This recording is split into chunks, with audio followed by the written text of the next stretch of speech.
मंगलचरण। मोक्ष मार्गस्य नेतारं भेत्तारं कर्म भूभृतां ज्ञातारं विश्वतत्त्वानां वन्दे तद्गुणलब्धये। आज 5वां दिन है और तत्वार सूत्र का अपना 5वां अध्याय आज अपन लेंगे। अभी से पहले अध्याय से लेके 4 अध्याय तक तो जीव तत्व का निरूपण था। अब 5वें अध्याय में अजीव तत्व का निरूपण किया जा रहा है और अजीव तत्व के संबंध में 5वें अध्याय में भी 42 सूत्र हैं, कुल 42 सूत्र हैं और इन 42 सूत्रों के द्वारा ही अपन पूरे अजीव तत्व के बारे में जानने का प्रयास करेंगे। अजीव तत्व में कितने द्रव्य आ जाते हैं? 5 द्रव्य आ जाते हैं बराबर। उद्गल, नव, धर्म, अधर्म, काल। और इनते न्यारी है जीव चाल, तो जीव की चाल न्यारी है तो उनको 4 अध्याय में न्यारा कर दिया। और अब इसके बाद बची अजीव की चाल, तो उसकी चाल यहाँ 5वें अध्याय में अपन देखते हैं। सूत्र नंबर 1 से शुरू कर रहे हैं। अजीव काया धर्मा धर्माकाश पुद्गलाहा। अजीव काया माने ये अजीव काय हैं। कौन? धर्म, अधर्म, आकाश और पुद्गल, ये 4 अजीव हैं और अजीव के साथ काय हैं। 2 चीजें हैं, अजीव भी हैं और काय भी हैं, तो इसलिए अजीव काय हैं। ये अजीव क्या होता है? जो जानता देखता नहीं उसे कहते हैं अजीव। और काय किसको कहते हैं? काय अर्थात सामान्य रूप से तो होता है शरीर, लेकिन यहाँ पर शरीर कौन सा लेना है?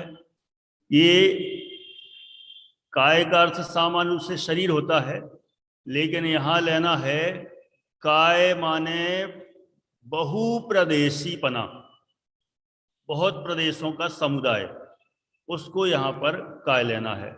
बहुप्रदेशी का समुदाय उसको यहाँ पर कहते हैं काय। जैसे शरीर में भी बहुत प्रदेश हैं। कितने प्रदेश होते हैं शरीर में? कितने प्रदेश हैं? असंख्यात प्रदेश तो आत्मा में होते हैं। शरीर में कितने? अनंत प्रदेशी है, अनंत प्रदेशी है। तो जैसे शरीर अनंत प्रदेशी है, ऐसे यहाँ पर जैसे शरीर अनंत प्रदेशी के बहुत प्रदेशी वाला कहा, ऐसे यहाँ काय का मतलब जिसमें बहुत प्रदेश हो उसको काय कहा। ठीक है, तो ये 5, ये जो 4 कहे कौन से? धर्म, धर्म, आकाश और पुद्गल, ये चारों अजीव भी हैं और काय भी हैं। लेकिन अजीब हैं और काय हैं, लेकिन है क्या ये? तो अगले सूत्र में बताया द्रव्याणी। द्रव्याणी माने सभी चारों द्रव्य हैं। तो फिर प्रश्न हुआ कि ये इतने ही द्रव्य होते हैं क्या? तो फिर अगले सूत्र में कहा जीवाश्चे, माने यही बस द्रव्य नहीं है, जीव भी द्रव्य हैं, इतना कहा। फिर इनकी विशेषताएं बताते हैं। नित्यावस्थितान्य रूपाणी, ये द्रव्य नित्य हैं, अवस्थित हैं और अरूपी हैं। नित्य हैं, अवस्थित हैं और अरूपी हैं। तो फिर प्रश्न होता है कि नित्य हैं, अवस्थित हैं, अरूपी हैं, तो फिर इसका मतलब ये हुआ कि सभी द्रव्य नित्य हैं, अवस्थित हैं और अरूपी हैं, ऐसा हुआ। देखो, नित्य का मतलब होता है जो सदाकाल रहे, वो नित्य। अवस्थित माने जो अपनी संख्या को नहीं छोड़ते, जितनी संख्या है उनकी वो संख्या बराबर बनी रहे, वो अवस्थित। और अरूपी जिसमें रूप नहीं हो, स्पर्श रसगंध वर्ण आदि नहीं हो, वे अरूपी हैं। तो नित्य हैं, अवस्थित हैं और अरूपी हैं। तो क्या ये सभी द्रव्य ऐसे ही हैं? तो अगला सूत्र आया, नहीं। रूपिणः पुद्गलाः, जो पुद्गल है वो रूपी है। नित्यता उसकी भी विशेषता है, अवस्थितपना उसकी भी विशेषता है, लेकिन पुद्गल रूपी है, बाकी अरूपी हैं। अब इनकी संख्या कितनी है? तो अगले सूत्र में संख्या बताते हैं। कितनी है संख्या? आकाशादेक द्रव्याणि। आ माने पर्यंत। कहां पर्यंत? आकाशात, आकाश पर्यंत एक द्रव्याणि माने एक एक द्रव्य हैं। तो आकाश पर्यंत माने कहां से लगाना? पहला जो सूत्र था ना, धर्म अधर्म आकाश। तो धर्म द्रव्य एक है, अधर्म द्रव्य एक है और आकाश द्रव्य भी एक है। इस तरह से धर्म अधर्म और आकाश ये तीनों एक एक हैं।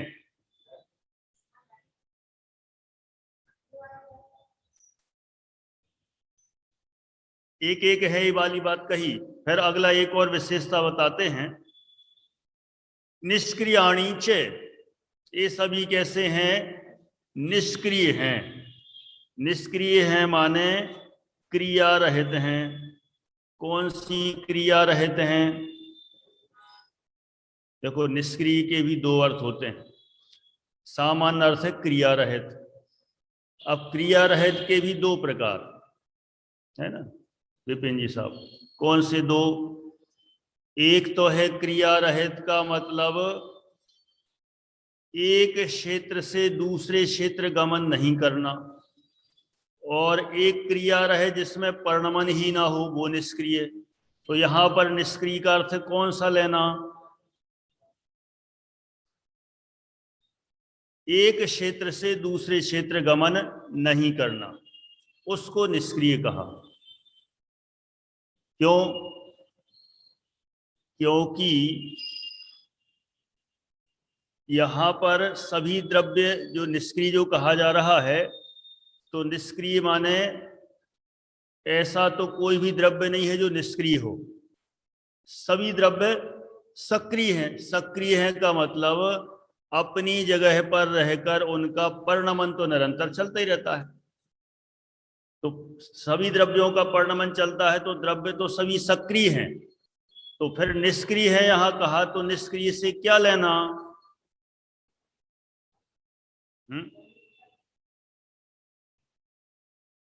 क्या लेना? एक क्षेत्र से दूसरे क्षेत्र गमन नहीं करते। इसको कहते हैं निष्क्रियपना। तो कौन से द्रव्य एक क्षेत्र से दूसरे क्षेत्र गमन नहीं करते?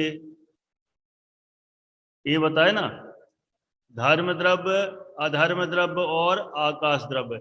ये एक क्षेत्र से दूसरे क्षेत्र, एक एरिया से दूसरे एरिया में गमन नहीं करते, इस अपेक्षा से निष्क्रिय हैं। लेकिन वैसे निष्क्रिय मत नहीं समझ लेना कि इनमें कोई क्रिया ही नहीं होती। क्रिया तो होती है, लेकिन एक जगह से दूसरी जगह नहीं जाते। जैसे पंखा है, पंखा जैसे चल रहा हो तो वह सक्रिय है कि निष्क्रिय है? कैसा है? सक्रिय भी है और निष्क्रिय भी है ना डॉडल जी साहब? सक्रिय भी है और निष्क्रिय भी है। सक्रिय कैसा है? अपनी जगह पे घूम रहा है, इस अपेक्षा से सक्रिय है। लेकिन एक क्षेत्र से दूसरे क्षेत्र पर नहीं जा रहा है, इस अपेक्षा से निष्क्रिय है। तो धर्म अधर्म आकाश ये तीनों कथनचित सक्रिय हैं, कथनचित निष्क्रिय हैं। तो यहां जो निष्क्रिय कहा, यहां पर कौन सा निष्क्रिय कहा जा रहा है? एक क्षेत्र से दूसरे क्षेत्र गमन नहीं करते, इस अपेक्षा से निष्क्रिय कहा गया। तो हो गया निष्क्रियाणि च। अब सभी द्रव्यों के प्रदेश बता रहे हैं। कितने कितने प्रदेश होते हैं? असंख्येया प्रदेशा धर्मा धर्म एक जीवा नाम। सूत्र नंबर 8वां। असंख्या प्रदेशा धर्म धर्म एक जीवा नाम, कि धर्म अधर्म और एक जीव के कितने प्रदेश हैं? असंख्यात हैं। कितने असंख्यात? लोक आकाश प्रमाण असंख्यात होते हैं। और आकाश के सूत्र नंबर 9, आकाशस्यानंताः, माने आकाश द्रव्य के अनंत प्रदेश होते हैं। अच्छा, और पुद्गलों के? संख्या संख्याश पुद्गलानाम, पुद्गलों के संख्यात प्रदेश, असंख्यात प्रदेश, और चा से अनंत ले लेना, ऊपर अनंत का चल रहा है प्रकरण, इसलिए संख्यात असंख्यात और अनंत प्रदेश होते हैं। नाणोहो, नाणोहो मतलब जो अणु है, परमाणु है, वह कैसा है? एक प्रदेशी है, उसके संख्यात असंख्यात अनंत प्रदेश नहीं होते। माने एक पुद्गल परमाणु तो एक प्रदेशी ही होता है। तो फिर ये संख्यात असंख्यात और अनंत प्रदेश पुद्गल के इसमें कहे 10वें सूत्र में, सो क्या अपेक्षा है? बहुत बढ़िया, स्कंद की अपेक्षा से। संख्यात पुद्गल परमाणुओं का जो स्कंद होता है वो संख्यात प्रदेशी, असंख्यात पुद्गल परमाणुओं का स्कंद होता है वह असंख्यात प्रदेशी, और अनंत पुद्गल परमाणुओं का स्कंद होता है उसे अनंत प्रदेशी कहते हैं। ठीक है, इस तरह से उपचार से पुद्गल भी संख्यात असंख्यात और अनंत प्रदेशी कहा जाता है स्कंदों की अपेक्षा से। परमाणु रूप में तो वह सदा काल एक प्रदेशी ही है। ये सभी रहते कहाँ हैं? लोकाकाशेवगाह, लोकाकाशेवगाह माने इन द्रव्यों का रहने का स्थान लोकाकाश में है। लोकाकाश के बाहर कोई द्रव्य नहीं रहता, लोकाकाश में सभी द्रव्य पाए जाते हैं। लेकिन रहते किस तरह हैं? तो कहा धर्माधर्म्यो कृष्णे, धर्माधर्म्यो कृष्णे मतलब धर्म और अधर्म द्रव्य के बारे में बताते हैं कि दोनों द्रव्य कृष्णे माने संपूर्ण लोकाकाश में हैं। दृष्टांत भी इसमें दिया जाता है, जैसे तिल में तेल, संपूर्ण तिल में तेल रहता है, पूरे प्रदेशों में पूरी जगह को घेरता है। इसी तरह धर्म और अधर्म द्रव्य पूरे लोकाकाश में व्याप्त होकर रहते हैं। और पुद्गलों का क्या हालचाल है? उनका एड्रेस कहाँ है? एक प्रदेशादिषु भाज्य पुद्गलानाम, पुद्गलों का अवगाह है लोकाकाश के एक प्रदेश आदि में। एक प्रदेश पर भी रह सकते हैं पुद्गल, दो आदि मतलब संख्यात प्रदेश पर भी रह सकते हैं, और असंख्यात प्रदेश पर भी रह सकते हैं, अनंत पर नहीं। हाँ, लोकाकाश के प्रदेश अनंत है ही नहीं, तो इसलिए अनंत पर संभव ही नहीं है ना, ऐसा जानिए। और जीव कितनी जगह घेरता है? तो बताते हैं असंख्य भागादिषु जीवानाम, ये जो जीव है असंख्य भागादि में, असंख्य भागादि मतलब लोकाकाश के असंख्यातवे भाग में, है ना। असंख्यातवे भाग आदि माने आदि का मतलब असंख्यातवे भाग, छोटी से छोटी जगह में भी रहेगा तो भी असंख्यात प्रदेश चाहिए, बड़ी से बड़ी जगह में भी रहेगा तो भी असंख्यात प्रदेश चाहिए। माने एक जीव को रहने के लिए मिनिमम हो चाहे मैक्सिमम हो, कितने प्रदेश चाहिए? असंख्यात प्रदेश। असंख्यात प्रदेश से कम में भी नहीं आता और असंख्यात प्रदेश से ज्यादा का तो काम हो ही नहीं सकता है। कोई कह सकता है चींटी भी असंख्यात प्रदेश में, हाथी भी असंख्यात प्रदेश में, और स्वयंभू रमण समुद्र में रहने वाला महामत्स्य भी असंख्यात प्रदेश में, और लोक पूर्ण समुद्घात करने वाले वो केवली, वे भी असंख्यात प्रदेश में। बिल्कुल सब असंख्यात प्रदेश में। निगोदिया जीव, सूक्ष्म निगोदिया, लब्ध पर्याप्तक, वो भी असंख्यात प्रदेश में। ऐसा कैसे? लोकाकाश के जो असंख्यात प्रदेश हैं, वे असंख्यात प्रदेश भी असंख्यात प्रकार के हैं। हाँ, असंख्यात के भी असंख्यात भेद होते हैं। तो जो सूक्ष्म निगोदिया जीव भी जो छोटी से छोटी जगह पर है, वहां पर भी असंख्यात प्रदेश में ही रहता है। और चींटी रहे, हाथी रहे, उसके वह भी असंख्यात प्रदेश पर ही रहता है। और महामत्स्य भी असंख्यात प्रदेश पर ही रहता है। प्रदेश संहार विसर्पाभ्याम प्रदीपवत। प्रदेशों का संहार माने संकोच, और विसर्पाभ्याम माने विस्तार। जीव संकोच और विस्तार स्वरूप संसार में रहता है। कैसा? प्रदीपवत माने दीपक के समान। जैसे दीपक होता है, वह छोटे हिस्से में भी रह सकता है और बड़े में भी। उस पर हम छोटी तपेली ढक दें तो दीपक का प्रकाश उसके अंदर सिमट जाता है, और यदि उसके अंदर बड़ा भगोना रख दें तो उसके अंदर फैल जाएगा। सब हटा दो, कमरे में हो तो कमरे में पूरा प्रकाश फैल जाता है। तो ऐसे ही जीव है, छोटा बर्तन उस पर ढका हुआ है, कौन सा वाला?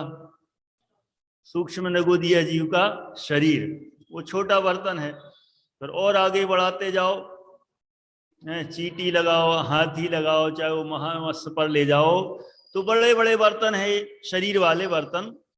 तो जितना शरीर फैलेगा, बड़ा होगा, तो आत्मा के प्रदेश उतने में फैल जाते हैं। लेकिन रहते हैं सब असंख्यात प्रदेशी ही। जीव भी असंख्यात प्रदेशी, और रहता है वही भी असंख्यात प्रदेश में ही। अब बता रहे हैं सभी का निमित्त। निमित्त कहें, उपकार कहें, अथवा कारी कहें, सभी द्रव्यों का क्या क्या काम है सबका।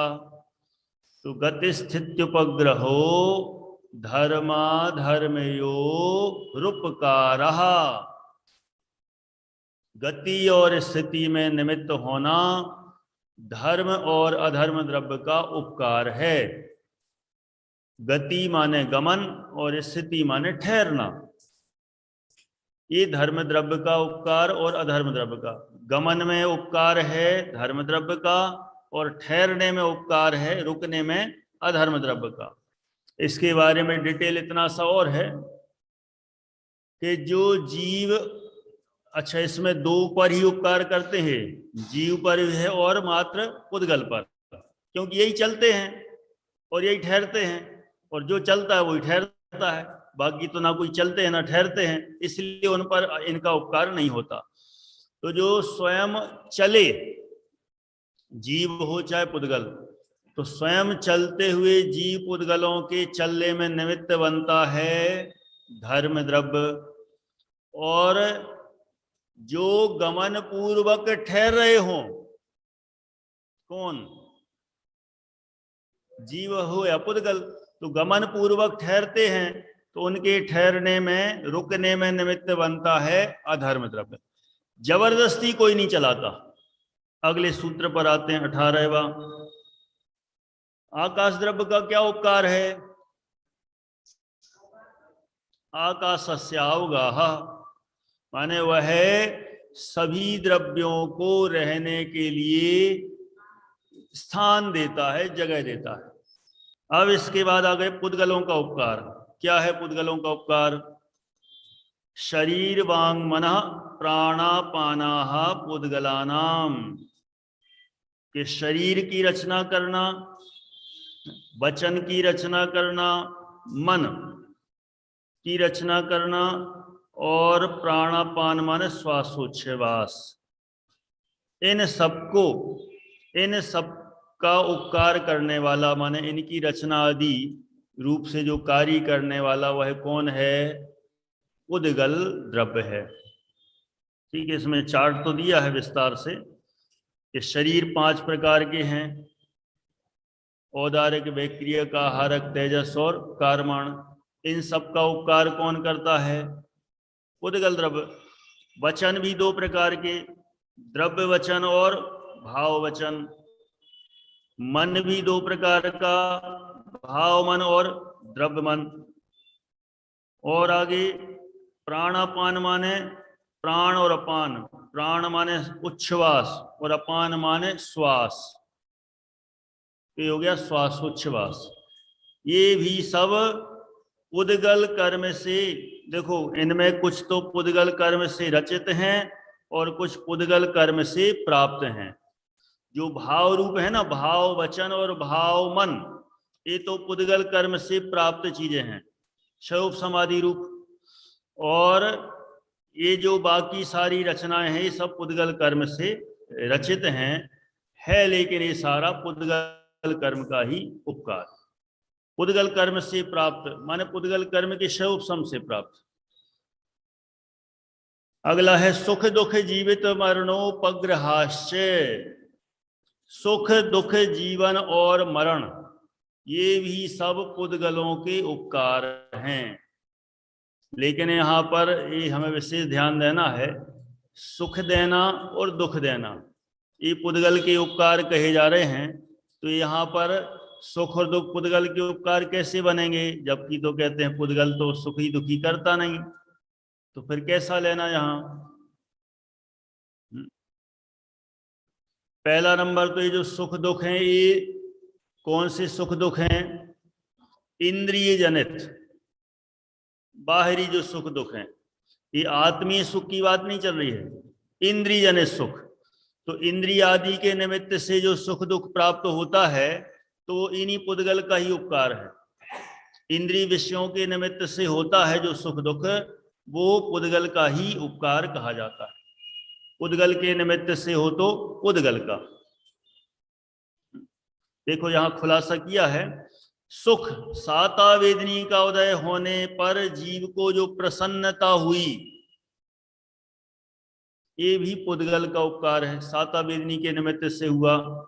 दुख असाता वेदनी का उदय होने पर जीव को अप्रसन्नता हुई, ये भी पुद्गल का उपकार है। और जीवन आयु कर्म का बने रहना ये भी पुद्गल का ही उपकार है। और मरण आयु कर्म का उच्छेद हो जाना, समाप्त हो जाना, यह भी पुद्गल का ही उपकार है। कोई कहे जीवन तो उपकार है, मरण क्या उपकार है? सुख तो उपकार है, दुख क्या उपकार है? देखो यहां उपकार का अर्थ कोई जो हेल्प सहायता उस रूप में नहीं, उपकार मतलब कार्य। नहीं तो अपन को ऐसा लगे कि पुद्गल ये उपकार करता है।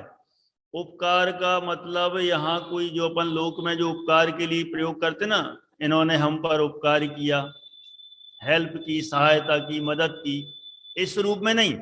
उपकार मतलब कार्य, इनका काम है सुख देना दुख देना, माने सुख में निमित्त दुख में निमित्त, साता साता वेदनी। और जीवन मरण में आयु कर्म का प्राप्त होना ये जीवन में उपकार बनता है। और आयु कर्म चला गया तो यह मरण में उपकार करता है। उपकार करता है क्या मतलब? मरण का काम करता है। ठीक है, उपकार का अर्थ वो हेल्प और सहायता नहीं लगाना चाहिए। अब बताते हैं जीव का। जीव का क्या उपकार है? परस्परोपग्रहो जीवानाम, परस्पर में उपग्रह करना, माने परस्पर में एक दूसरे का है ना, एक तरह से एक दूसरे में निमित्त बनना। जीव का जीव में किसी रूप में निमित्त बनना, यह जीव का जीव के प्रति उपकार है, माने कार्य है। यहां खुलासा किया, उपकार का अर्थ निमित्त है, जीव जीव को निमित्त है, योग्यता स्वयं जीव की है और कर्ता, एक जीव दूसरे जीव का कर्ता नहीं है, माने कोई किसी का कर्ता नहीं, योग्यता जीव की स्वयं की है, लेकिन एक जीव दूसरे जीव में निमित्त बन जाता है। काल द्रव्य का क्या उपकार है? वर्तना परिणाम क्रिया परत्वा परत्वे च कालस्य। वर्तना परिणाम क्रिया परत्व और अपरत्व ये काल के उपकार हैं। क्या होते हैं? वर्तना माने परिणमन में निमित्त, ये निश्चय काल का उपकार है। निश्चय काल माने मात्र परिणमन में निमित्त। कितने द्रव्यों के? कितने द्रव्यों के? सभी द्रव्यों के, है ना। ये कभी कभी कंफ्यूजन होती है। धर्म अधर्म द्रव्य मात्र जीव और पुद्गल में निमित्त हैं। आकाश द्रव्य सभी द्रव्यों में है, काल द्रव्य भी सभी में निमित्त है ना। तो ये वर्तना माने निश्चय काल परिणमन में निमित्त होता है। और व्यवहार काल 4 प्रकार से कहा है, परिणाम क्रिया परत्व और अपरत्व। ये परिणाम क्या है? परिणाम माने पर्याय, क्रिया माने हलन चलन रूप क्रिया, परत्व माने बहुत समय लगना और अपरत्व माने थोड़ा समय लगना। इस तरह से ऐसा इनका काल द्रव्य का उपकार जानना चाहिए। अब परत्व अपरत्व का यहाँ इस तरह की परिभाषा दी, कहीं थोड़ी और भी मिलती है कि तुलनात्मक, यह इससे छोटा है, यह इससे बड़ा है ना। और यहाँ लिखा बहुत समय लगना और थोड़ा समय लगना, इस तरह से भी उसका विवेचन किया जाता है। अगले सूत्र पर आते हैं। अब पुद्गलों की चर्चा प्रारंभ हो रही है विस्तार से। किसे कहते हैं पुद्गल? स्पर्श रस गंध वर्ण बनतः पुद्गलाः, कि जिसमें स्पर्श रस गंध वर्ण हो उसे पुद्गल कहते हैं। अब पुद्गल की पर्याय बताते हैं, कौन कौन सी हैं? शब्द बंध सूक्ष्म स्थौल्य संस्थान भेद तमश्छाया तपोद्योत बंतश्च। माने वे शब्द बंध सूक्ष्मत्व स्थूलत्व संस्थान भेद अंधकार छाया आतप और उद्योत वाले होते हैं पुद्गल। माने पुद्गल की सभी पर्याय हैं। अब इनका विस्तार तो बहुत दिया है, शब्द क्या होता है, बंध क्या होता है, इनका विस्तार जानना हो तो और आगे इसमें पढ़ना पड़ेगा, तो उससे और स्पष्ट हो जाएगा। देखो शब्द के बारे में ही कितना बड़ा, जो कानों से सुना जाए उसे शब्द कहते हैं। फिर शब्द भी भाषात्मक आभासात्मक, फिर भाषात्मक के अक्षरात्मक अनक्षरात्मक, आभासात्मक के प्रायोगिक वैश्रसिक, फिर प्रायोगिक के भी तत् वितत घन सुसिर, फिर इन सब की परिभाषाएं भी दी गई हैं। तो इनमें से शब्द के पूरे अपने भेद जाने, और ये सब के सब पुद्गल की पर्याय हैं। फिर बंध भी प्रायोगिक बंध और वैश्रसिक बंध, ये भी बहुत प्रकार के कहे। ये बंध के भेद, सूक्ष्मत्व सापेक्षिक है, ये इसकी अपेक्षा छोटा है, इसकी अपेक्षा बड़ा है। सबसे छोटा है सूक्ष्म परमाणु, और अपेक्षा से यदि देखें तो उससे बड़ा है बेर, अथवा बेर आंवले से सूक्ष्म है। तुलनात्मक भी सूक्ष्मता है और अपने आप में भी सूक्ष्मता है। स्थूल भी ऐसे ही ले लेना, संस्थान माने आकार, उसमें भी निश्चित आकार अनिश्चित आकार, भेद माने टुकड़े भंग होना, फिर वो भी 6 प्रकार का, उत्कर चूर्ण खंड चूर्णिका प्रतर अनुचटन, कितने कितने भेद हैं। और उसमें भी भेद में देखो, उत्कर में लकड़ी का बुरादा, चूर्ण में गेहूं का आटा। अपन तो एक ही जानते हैं भेद, लेकिन यहाँ कितनी वैरायटी के। खंड में घड़े के टुकड़े, चूर्णिका में मूंग की दाल आदि, प्रतर में मेघ के पटल, और अनुचटन माने गर्म लोहे की चिनगारी। ये इतनी वैरायटी है किसकी? भेद की। पुद्गलों के भेद की। तम माने अंधकार, ये प्रकाश का विरोधी है, ये भी पुद्गल की पर्याय है। छाया, देखो सामान्य रूप से तो अंधकार और छाया को लगभग लोग एक जैसा मान लेते हैं, लेकिन अंधकार अलग चीज है और छाया अलग चीज है। प्रकाश का विरोधी है अंधकार, जिसमें कुछ नहीं दिखता, और छाया में दिखता तो है, छाया में तो दिखता है, दिखते हुए वो परछाई है, शैडो बस, है ना। अब उसमें भी छाया को भी तदवर्ण परिणत और प्रतिबिंब स्वरूप, ये दो प्रकार की छाया। तदवर्ण परिणत माने दर्पण में रूप देखा, वो भी छाया है। अपन तो छाया क्या मानते हैं, वृक्ष की छाया अपनी या धूप से अपनी जो निकली वो छाया, लेकिन वो तो एक छाया हो गई, कौन सी परछाई, प्रतिबिंब रूप। और तदवर्ण रूप परिणत, ये जो दर्पण में अपनी जो पड़ रही है, जो अपना चेहरा दिख रहा है, वो भी छाया है ना। इस तरह से दो प्रकार की छाया।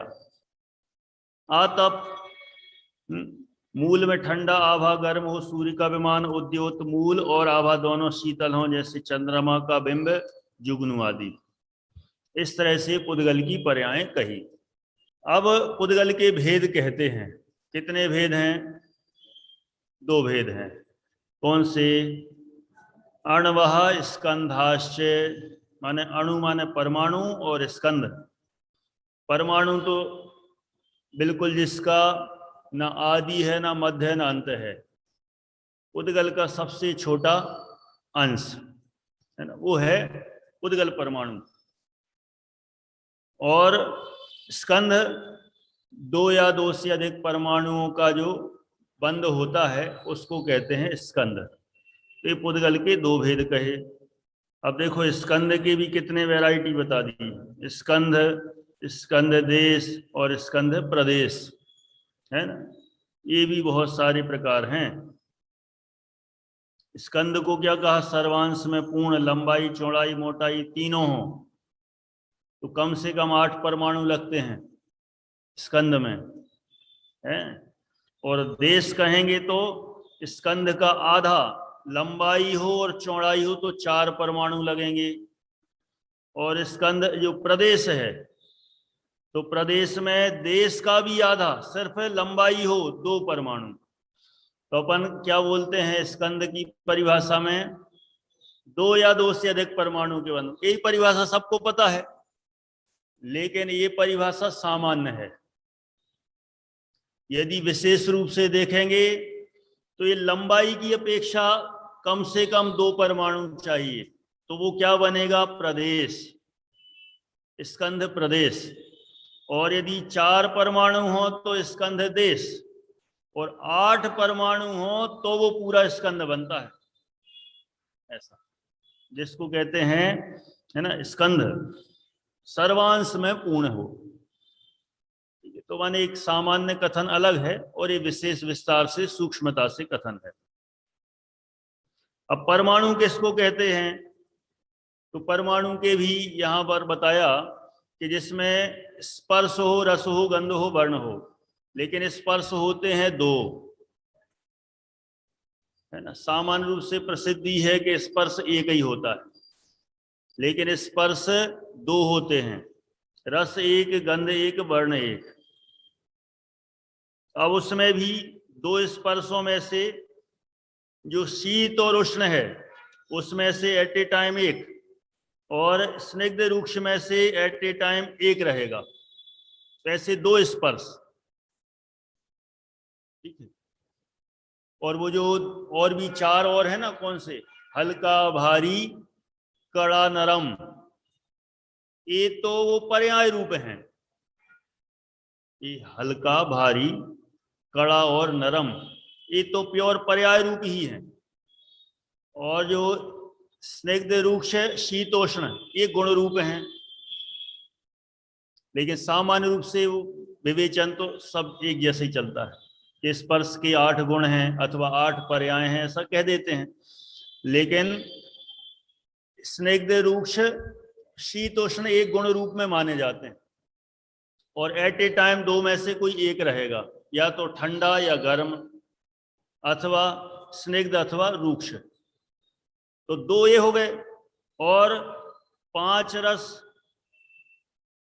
कौन से 5? खट्टा, मीठा, कड़वा, कसायला, चरपरा। 5 रसों में से एक समय में एक रस। गंध, सुगंध, दुर्गंध 2 में से कोई एक रहेगी। और वर्ण होते हैं 5 है, काला, पीला, नीला, लाल और सफेद। ये 5 होते हैं। इस तरह से ये 5 वर्ण में से कोई एक वर्ण एट ए टाइम रहता है, ऐसा समझना। उद्गल के अन्य प्रकार से अब भेद। अब यहां तो बहुत सारे भेद कहे हैं, तो इसमें से जान लीजिए। अब आते हैं अपन, स्कंध उत्पन्न होते हैं तो कैसे। सूत्र नंबर 26 से क्या कहते हैं? भेद संघातेभ्यः उत्पद्यन्ते, माने भेद से, संघात से, और बहुवचन है यहाँ, संघातेभ्यः, रामेभ्यः, बालकेभ्यः, तो बहुवचन माने भेद से, संघात से तथा भेद संघात दोनों से स्कंद उत्पन्न होते हैं। माने स्कंदों की उत्पत्ति कुछ परमाणुओं के बिखरने से भी है, मिलने से भी है, और बिखरने मिलने एक साथ दोनों से भी है। इस तरह से स्कंद उत्पन्न होता है। कई लोगों को लगता है कि मिलने से तो स्कंद बनता है, तो माना, लेकिन बिछुड़ने से स्कंद बनता, ये बात समझ में नहीं आती। जैसे 100 परमाणु का एक स्कंद है और उसमें 10 परमाणु मिल गए, तो ये स्कंद बन गया एक और। वैसे तो ये स्कंद थे ही, ये बन गया, तो ये मिलने से बन गया। अब बिछुड़ने से कैसे? मान लो 110 वाला था, इसमें से 25 हट गए, तो अब कितने का बचा? 85 का बचा ना। तो वो 85 का वो नया स्कंद बना है। इस अपेक्षा से बिछुड़ने पर भी स्कंद, और कुछ मिले और कुछ बिछड़े तो भी एक वो स्कंद है। तो इस तरह से भेद से, संघात से और भेद संघात दोनों से स्कंद की उत्पत्ति होती है। और जो परमाणु है, अणु, उसकी तो मात्र भेद से ही उत्पत्ति होती है, इसी लिखा भेदादणु। लेकिन यहां पर कौन सा भेदा? अंतिम पॉइंट तक भेद हो, जिसका दूसरा विभाग नहीं हो सके, तब ये अणु बनेगा। माने जैसे स्कंध भेद से उत्पन्न होता है, तो वहां की प्रोसेस थोड़ी अलग है, उसमें से कुछ परमाणु हट गए तो भी स्कंद बनाए। लेकिन जो अणु बनेगा, इसमें कितने भेद चाहिए? इसमें अंतिम तक, जब तक भेद होते चले जाएं वहां तक, और जब अंतिम बचेगा एक, तो वो जो बनेगा वो परमाणु, अणु या परमाणु की उत्पत्ति होती है। अब अगला है चाक्षुष स्कंध। चाक्षुष स्कंद कैसे बनता है? चाक्षुष मतलब जो चक्षुओं से दिखे, आंखों से दिखता है, ऐसा स्कंद, इसकी उत्पत्ति कैसे होती है? तो कहा भेद संघाताभ्याम चाक्षुषः, भेद और संघात से चाक्षुष स्कंद बनता है। भेद से और संघात से, मानो उसमें भेद भी होना जरूरी है, मिलना भी जरूरी है, लेकिन इतना जरूर है कि रहेगा तो स्थूल ही विशेष। भेद भी चाहिए और संघात भी चाहिए, तो ये चाक्षुष स्कंद बनता है। अब देखो इसकी प्रोसेस यहाँ लिखी है थोड़ी सी, देखें फिर से। स्कंध आदि की उत्पत्ति में कारण, पहला नंबर है भेद माने अलग होना, दूसरा संघात माने मिलना, तीसरा है भेद संघात, ये दोनों एक साथ, तो स्कंध की उत्पत्ति होगी। परमाणु की भेद से ही होगी, और चाक्षुष स्कंद की, वह स्कंद जो चक्षु से दिखे, वह भेद और संघात दोनों से ही होती। इसमें खास तो हमें ये भी जानना है कि भेद संघात से होती है, लेकिन ये इतना स्थूल है, स्थूल के आंखों से भी हमें दिखाई देता है। लेकिन जो जो भी ये आंखों से दिखने वाले स्कंद हैं, जो हमें नजर आते हैं, इनमें ये नियम है कि भेद भी होना जरूरी है और संघात भी होना जरूरी है। माने कुछ परमाणु मिलते रहें और कुछ बिछुड़ते रहें तो ही चाक्षुष स्कंद बने।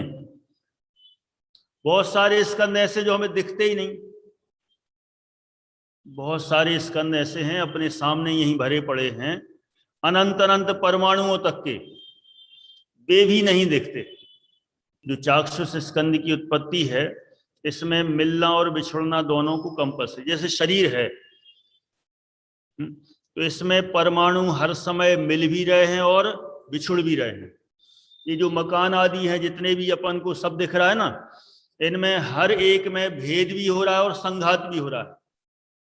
हर समय परमाणु निकलते हैं, हर समय मिलते हैं, और मिलते निकलते हैं तो ये सब हमें चाक्षुष माने आंखों से दिखाई देते हैं। तो ऐसी पर्यायों का विस्तार से कथन किया है।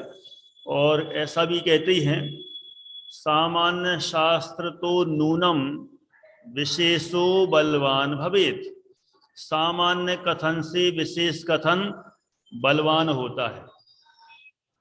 और जब विशेष रूप से हम किसी चीज को जानते हैं तो हमें उसके प्रति दृढ़ता उत्पन्न होती है। अब कहते हैं द्रव्य का लक्षण है सत द्रव्य लक्षणम। द्रव्य का लक्षण क्या है? सत। अब वह सत कैसा है? उत्पाद व्यय द्रव्य युक्तम सत, कि जिसमें उत्पाद हो, व्यय हो और द्रव्य तीनों एक साथ हों, तीनों मौजूद हों, उसे कहते हैं सत। इनसे युक्त जो हो वह सत है और सत द्रव्य का लक्षण कहा गया है। अब ये उत्पाद व्यय द्रव्य क्या है? तो नवीन पर्याय की उत्पत्ति को कहते हैं उत्पाद, पूर्व पर्याय के नाश को कहते हैं व्यय, और दोनों अवस्थाओं में जो कायम रहे उसको कहते हैं द्रव्य। इस तरह से उत्पाद, व्यय और द्रव्य ये तीनों मिलकर होता है सत, और सत द्रव्य का लक्षण कहा गया है। सूत्र नंबर है 31। तद्भाव्यम नित्यम। तद्भाव्यम नित्यम, नित्य किसे कहा? तद भाव अव्ययम, माने उसके अपने भाव से च्युत नहीं होना। माने जिस वस्तु का जो भाव है उससे च्युत नहीं होना, उसको कहते हैं नित्य।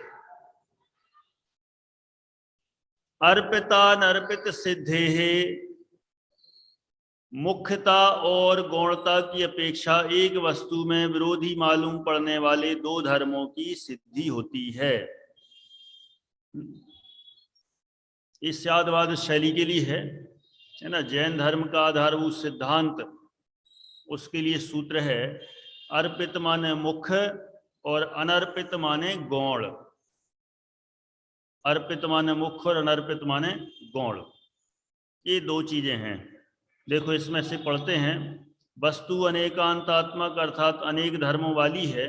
जैसे वस्तु नित्यानित्यात्मक है, चूंकि वक्ता अनेक धर्मों को एक साथ कह नहीं सकता है, वह एक समय में एक ही धर्म को कह सकता है, अतः वह एक धर्म को अर्पित माने मुख्य एवं अन्य धर्म को अनर्पित माने गौण करके कथन करता है।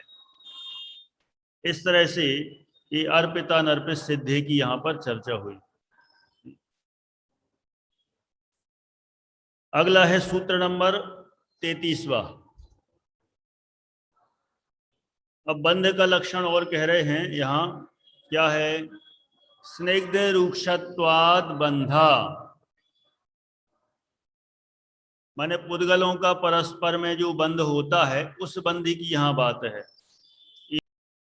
माने एक पुद्गल परमाणु दूसरे पुद्गल परमाणु से चिपकता है तो उसके लिए स्निग्ध और रूक्ष गुण चाहिए। जैसे अपन भी चिपकाते हैं ना, कागज को चिपकाते हैं तो उसमें क्या लगाते हैं, है ना, फेविकॉल, कोई फेविक्विक लगाता है। ये सब आज के जमाने के हैं, है ना। पहले के लोग और कुछ लगाते थे, वो कई लोग गोंद गम लगाते थे, अथवा और पहले जाएं थोड़ा तो लेही है ना, आटे की लेही बना के चिपकाते थे। तो अलग अलग वैरायटी थी। कई लोग पके चावल से भी चिपकाते थे, चावल को पका लो माड़ से भी, ये चिपकाने का। तो यहाँ पर ये दो पुद्गल परमाणु चिपकते हैं, तो चिपकने के पीछे क्या कारण है, तो बता रहे हैं स्निग्ध और रूक्ष, ये दो चीजों से ये परमाणु आपस में चिपकते हैं। माने एक तरफ चिकनाई चाहिए और एक तरफ रूखापन चाहिए, इस दृष्टि से चिपकते हैं। लेकिन इसका इसमें विशेष और जानना कि चिकनाई से चिकनाई भी चिपक जाती है, रूखे से रूखापन भी चिपक जाता है, और चिकने से रूखा और रूखे से चिकना, सब वैरायटी का चिपक सकता है। लेकिन उसमें नियम है, कोई कोई रूखे से रूखे, चिकने से चिकने, चिकने से रूखे और रूखे से चिकने नहीं चिपकते। उसके पीछे क्या कारण है, और कोई चिपक जाते हैं। जैसे अपने मार्बल की दीवार है, इस पर रेत डालेंगे तो चिपकेगी कि गिरेगी? 100% नहीं गिरेगी, कुछ फिर भी चिपक जाएगी। ये भी रूखी और रेत भी रूखी, लेकिन फिर भी कुछ छोटे छोटे कण उसमें फिर भी चिपकेंगे। देख लो कभी प्रैक्टिकल, ये रूखा और रेत भी रूखी, फिर भी कुछ ना कुछ इस पे धूल मिट्टी चिपकती कि नहीं? कैसे चिपक गई? धूल भी तो सूखी है, रूक्ष है, और दीवार भी रूक्ष है, फिर कैसे चिपक गई? तो रूखे से रूखा भी चिपक जाता है। उसके लिए अभी नियम बता रहे हैं, चिकने से चिकना भी चिपक जाता है। लेई में लेई डाल दो, फेविकॉल में फेविकॉल भी चिपक जाता है, उसके अंदर मिक्स हो जाता है। लेकिन कभी कभी यदि जो यहां नियम बताया उस नियम का उल्लंघन हो, तो फिर रूखे से रूखा, चिकने से चिकना और चिकने से रूखा भी नहीं चिपके। ना जघन्य गुणानाम, जघन्य गुण वाले पुद्गलों का बंध नहीं होता। जघन्य गुण वाले मतलब किसी पुद्गल परमाणु में स्निग्ध का मान लो एक ही गुण हो तो वह किसी से नहीं चिपकेगा। जघन्य मतलब सबसे कम से कम एक। तो जघन्य गुण वाले पुद्गलों का बंध नहीं होता। यदि स्निग्ध का एक गुण है तो भी नहीं चिपकेगा, रूक्ष का एक गुण है तो भी नहीं चिपकेगा, तो जघन्य वाले का बंध नहीं होगा। और एक और नियम, गुण साम्य सदृशानाम, गुणों की समानता होने पर भी समान गुण, समान जाति वालों का भी बंध नहीं होता। यदि दोनों की पावर एक जैसी हो तो भी वे नहीं चिपकेंगे। तो समान गुण वाले जो पुद्गल हैं उनमें भी परस्पर में बंध नहीं होता। तो किन में होता है? द्वैधिकादि गुणानाम तु, दो अधिक आदि शक्तियांश वालों का तो बंध होता है। दो अधिक होना चाहिए, माने जो जिससे चिपक रहा है तो एक में दो गुण अधिक हो और एक में दो गुण कम हो, है ना। जैसे होशियार के साथ कमजोर वाले की दोस्ती हो जाए, क्यों? कंपटीशन ही नहीं है, कोई समस्या नहीं, है ना। हाँ, लेकिन हीनादि के गुण होंगे, उसमें भी कितने? दो। दो गुण अधिक हो एक में और एक में दो गुण हीन हो तो परस्पर में बंध हो जाएगा। जैसे समझ लो एक में गुण है 100 और एक में है 102, तो बंद हो जाएगा। एक में है 1000 और एक में है 1002, तो भी बंद हो जाएगा, है ना। उसमें भी सम सम का भी हो सकता है, विषम विषम का। एक में 5 है एक में 7 है तो हो जाएगा। एक में 5 है एक में 6 है तो नहीं होगा। एक में 10 हैं और एक में 13 होंगे तो भी नहीं होगा। दो ही अधिक चाहिए, और दो में भी सम वालों का सम के साथ, विषम वालों का विषम के साथ। देखो यहाँ पर लिखा भी है डिटेल में, किनका नहीं होता है, तो जघन्य गुण माने अविभागी प्रतिच्छेद वाले पुद्गलों का, और साम्य माने समान गुण वालों का बंध नहीं होता। कब होता है, तो फिर स्निग्धता व रूक्षता के कारण होता है, दो अधिक गुण होने पर ही होता है। किनका होता है, स्निग्ध का स्निग्ध से, रूक्ष का रूक्ष से, स्निग्ध का रूक्ष से, इस तरह से परस्पर में बंध होता है। अब बंद होने पर ये बताओ कि छोटा बड़े के पास जाएगा कि बड़ा छोटे के पास आएगा? अधिक गुण वाला कम गुण वाले के पास जाता है कि कम वाला अधिक वाले के पास? वो तो नियम है कि जो कमजोर हो वो बड़े के पास जाना चाहिए। सूत्र दिया, बंधेद कऊ पारणाम कौच, माने बंद होते समय दो अधिक गुण वाला परिणमन कराने वाला होता है। माने कम गुण वाले जो परमाणु हैं अधिक वाले में चले जाते हैं। वो चुंबक देखी होगी ना, आल पेंस नीचे पड़े हैं और चुंबक जो भारी है धड़ से लगाओ तो वे आल पेंस ऊपर उछल उछल के चिपकते हैं। माने कम गुण वाले अधिक गुण वाले में अपने आप ऑटोमेटिक आ जाते हैं। अगला सूत्र है सूत्र नंबर 38। अब द्रव्य का एक और लक्षण बता रहे हैं। कौन सा लक्षण? गुण पर्याय व द्रव्यम। ये जो गुण और पर्याय वाला है वह द्रव्य है, जिसमें गुण भी है और पर्याय, दोनों ही चीजें हों तो ही उसको द्रव्य कहते हैं। देखो द्रव्य के अन्य भी अनेक प्रकार से लक्षण हैं शास्त्रों में, ये नीचे दिए हैं, देख लेते हैं थोड़ा। जो द्रव्य के सभी हिस्सों में और सभी हालतों में पाया जाए उसे गुण कहते हैं। पर्याय जो उत्पन्न और नष्ट हो अथवा गुणों के विकार विशेषकारी को पर्याय कहते हैं। गुण द्रव्य रूप हैं, पर्याय उत्पाद व्यय रूप है। गुण अनवयी माने बने रहना, वही का वही रहता है, और पर्याय व्यतिरेकी है, बदलना है इसका काम, भिन्न भिन्न रूप है, अगले अगले हर समय नई नई उत्पन्न होती है। गुणों को सहभावी पर्याय भी कहते हैं। सुनना, गुणों का एक नाम सहभावी पर्याय। खटकता है दिमाग में, बहुत समय तक तो जमती नहीं बात। अब पर्याय कह रहे माने सहभावी कहो ना, गुण कह दो या सहभावी, सहभावी पर्याय कहते हैं। सहभावी पर्याय किसको? गुण को। गुण का नाम है सहभावी पर्याय। और पर्याय कैसी होती है? क्रमवर्ती, उसका नाम क्रमवर्ती पर्याय। तो इस तरह से गुण और पर्यायों के और भी ऐसे लक्षण जानना। आगे देखें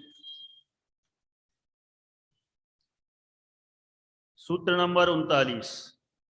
देखो अभी तक काल द्रव्य की चर्चा नहीं की थी। काल द्रव्य का एक शुरू में ही कह दिया, अजीव काया धर्मा धर्मा काल, धर्मा धर्मा काश पुद्गला, और वहां 4 द्रव्य की हो गई, फिर जीव भी ले लिया 5, और जीव को भी डिटेल नहीं किया क्योंकि 4 अध्यायों में जीव की चर्चा हो गई थी। तो धर्म अधर्म पुद्गल और आकाश, आकाश और पुद्गल, इन 4 का डिटेल में विस्तार करते गए, और अब अंत में आए काल की ओर। ये थोड़ा अलग जाति का है ना सबसे। क्यों है अलग जाति का? क्योंकि वे द्रव्य तो अस्तिकाय थे, बहुप्रदेशी थे। कही था अजीव काया धर्मा धर्म का पुद्गला, अजीव काया, काया माने बहुप्रदेशी, तो वे सब बहुप्रदेशी थे, अस्तिकाय थे। लेकिन काल द्रव्य एक प्रदेशी है, इसलिए इसको अपन अनस्तिकाय भी कह सकते हैं, अकाय भी कह सकते हैं। तो ये सबसे अलग था, तो सबसे अलग ही इसकी चर्चा अंत में कर दी है। 2 सूत्रों में ही कर रहे हैं। क्या है? कालश्चय माने काल भी एक द्रव्य है, इसको छोड़ मत देना। सोनंत समया, इसका अर्थ अपन क्या करते हैं और वो क्या करते हैं। इसमें क्या लिखा? वह जो काल है वह अनंत समय वाला है। इस तरह से काल द्रव्य को अनंत समय माने भूतकाल, वर्तमान काल और भविष्य काल की अपेक्षा से इसको अनंत समय वाला कहा गया है। और अंतिम सूत्र पर अच्छा, 2 और सूत्र बचे हैं। सूत्र नंबर 41। अब गुण का लक्षण कहते हैं, द्रव्य का हो ही गया, और अब अंत में गुण और पर्याय की चर्चा भी एक छोटे छोटे सूत्र में कर दी कि द्रव्याश्रया निर्गुणा गुणाहा, जो द्रव्य के आश्रय से रहते हैं और स्वयं में क्या है, निर्गुण हैं। देखो ऐसा भी होता है, खुद गुण है लेकिन स्वयं निर्गुण है, स्वयं गुण तो है लेकिन अन्य गुण उसमें नहीं पाए जाते, इस अपेक्षा से वह निर्गुण है। क्योंकि तो द्रव्य के आश्रय से रहते हैं सभी के सभी गुण, और स्वयं में निर्गुण है, माने अकेले ही हैं। और तद्भाव परिणाम, तद्भाव परिणाम मतलब उसका होना, अर्थात प्रति समय बदलते रहना, इसका नाम है परिणाम अर्थात पर्याय। देखो पर्याय को भी यहां पर क्या कहा, 2 प्रकार की पर्याय, एक अनादि और एक सादी। प्रति समय है ना, प्रवाह अपेक्षा से, धर्मादि 4 द्रव्य दोनों परिणाम आगम से जाने जाते हैं, जीव और पुद्गल दोनों परिणाम कथनचित प्रत्यक्ष गम्य हैं। सादी प्रति समय नया नया, प्रति समय नई नई पर्याय उत्पन्न हो, इस अपेक्षा से उसको सादी कहते हैं। और प्रवाह अपेक्षा से अनादि, प्रवाह अपेक्षा से अनादि माने अनादि काल से चली आ रही है, इस अपेक्षा से पर्याय अनादि है। अब जैसे कहते हैं मिथ्यात्व कितने समय का, मिथ्या दृष्टि का मिथ्यात्व कितने समय का, अथवा चलो ये तो अभव्य का ले लो, इसमें तो थोड़ा कोई इधर का उधर कर दे, अभव्य का मिथ्यात्व कितने समय का, अनादि और बल्कि उल्टा अनंत, अनादि अनंत, तो अनादि अनंत भी कह देते हैं। और यदि सूक्ष्मता से देखें तो अभव्य का भी मिथ्यात्व एक समय का है। कितने समय का, एक समय का है, पर्याय की अपेक्षा से एक समय की पर्याय है, इस अपेक्षा से एक समय का है। तो ऐसा यहाँ पर इस तरह से पंचम अध्याय का जितना सामान्य बना, इतने अपने 1-1.5 घंटे के पीरियड में उतना प्रयास किया है। बाकी तो विस्तार बहुत है, जितना चाहे उतना है। इस प्रकार से यहाँ पूरा करते हैं।